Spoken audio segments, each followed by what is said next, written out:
low enough on the food chain, I'm sure we'd have been out of business if we hadn't gone into digital, because simply the film, what comes out in film right now goes to the big markets in the large cities, and they're just not into wide exhibition with film anymore. The biggest problem with digital is, whereas with film, a guy could come along with $10,000 and buy a setup that would last him 60, 80 years.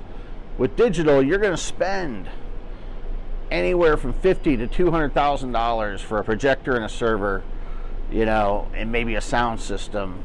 And you're lucky if you get 25 years out of that. You're lucky if you get 20 years out of it. I mean, these are going on 12 years now, and I say they maybe have another 8 years left. Because already the tech I've talked to said that they're running out of parts for these things. Because there's so many of them in the field, but there's all the new projectors out there that the old ones, they're running out of parts for. And the new ones, you're back to $250,000 for a projector. To be honest, the biggest thing with us, and because people argue the quality, and I don't see a whole lot of difference in the quality, but for us the biggest problem was we were kind of low on the food chain, and so many times we would get prints that were scratched up, had splices in them, broke frequently. So this way, at least with the digital projection, every time we get a movie, it's like a brand new print. You're going to get a carbon copy of exactly the same thing you just seen, so every show would be the same as the last show. I don't even remember the last thing I seen on film, to be honest with you. But I think it affects the guests as if there is an issue, if there's a problem, it's easier to fix. There's a quicker way to get the thing back up on the screen. I mean, with our new system, if there's a fire, it will start now back exactly where it left off. So there's no rewinding and trying to figure out exact moments. It will stop exactly where and you can start it back up.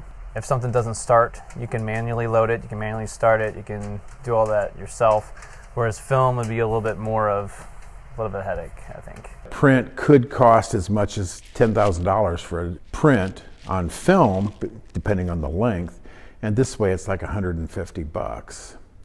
And of course then you also have the shipping, where you now have a 2-pound package with a hard drive in it instead of 75 pounds that you got to pick up at the bus station or have it delivered. The studios, it's a lot cheaper for them as well, because they don't have to spend $2,500 a print. They just make hard drive copies and send them out.